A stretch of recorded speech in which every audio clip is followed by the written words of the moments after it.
warahmatullahi wabarakatuh. Perkenalkan, nama saya Pradianing Pertiwi dengan NPM 221705105. Dengan video berikut saya akan menjelaskan tentang ekspresi reguler untuk memenuhi tugas mata kuliah Teori Bahasa dan Otomata. Yang pertama, ekspresi reguler ke FSA. Ekspresi reguler otomata adalah suatu pola atau template untuk untai atau string dari suatu bahasa. Sebuah bahasa dinyatakan reguler jika terdapat finite state automata atau FSA yang dapat menerimanya. Bahasa-bahasa yang diterima oleh FSA bisa dinyatakan secara sederhana dengan ekspresi reguler. Ekspresi reguler memberikan suatu pola atau template untuk untai atau string dari suatu bahasa. Yang kedua, FSA ke ekspresi reguler. FSA ke ekspresi reguler adalah proses mengubah finite state automata atau FSA menjadi ekspresi reguler yang mempresentasikan bahasa yang diterima oleh FSA tersebut. Dalam konversi FSA ke ekspresi reguler atau IR, terdapat beberapa metode yang dapat digunakan. Di antaranya adalah metode eliminasi state dan metode Arden.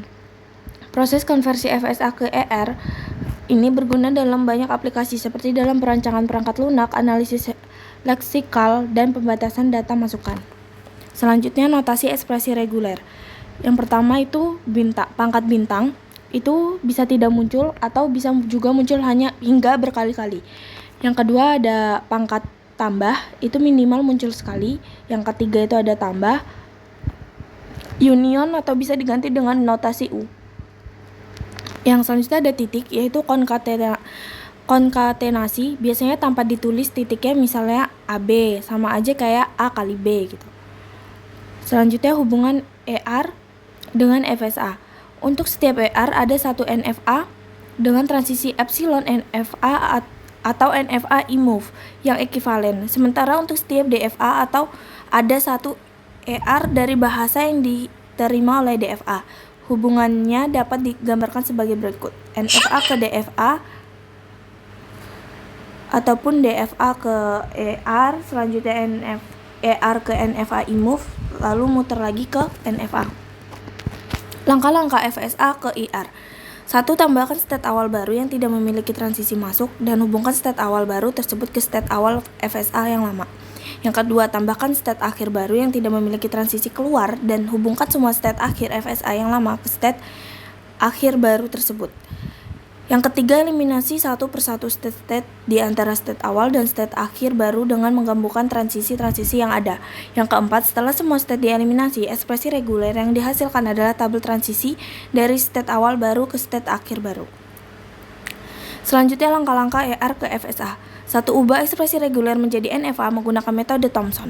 Yang kedua, ubah NFA menjadi DFA menggunakan metode subset construction. Yang ketiga, DFA yang dihasilkan mempresentasikan bahasa yang diterima oleh ekspresi reguler.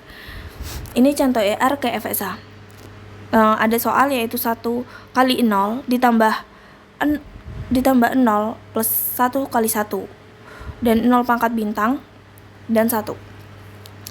State awalnya itu A, lalu B, state 2B, state 3, dan sekaligus final state adalah C. Selanjutnya ada yang keempat state D, yang kelima ada state E. Selanjutnya kita memberi yang inputan 1 ke state 1, lalu memberi inputan 0 ke state C. Dari A ke B kita beri inputan 1, dari B ke C kita inputkan 0. Selanjutnya dari A ke D kita beri inputan 1, dari D ke E kita beri inputkan 1. Dari ini untuk A ke E kita beri inputkan 0. Lalu ada perulangan di E yaitu 0. Itu karena 0 pangkat bintang itu menjadi looping ya, berulang-ulang kali, makanya kita taruh di E. Selanjutnya dari E ke final state yaitu kita beri inputan 1. Sekian dari saya, kurang lebihnya saya mohon maaf. Saya akhiri. Wassalamualaikum warahmatullahi wabarakatuh.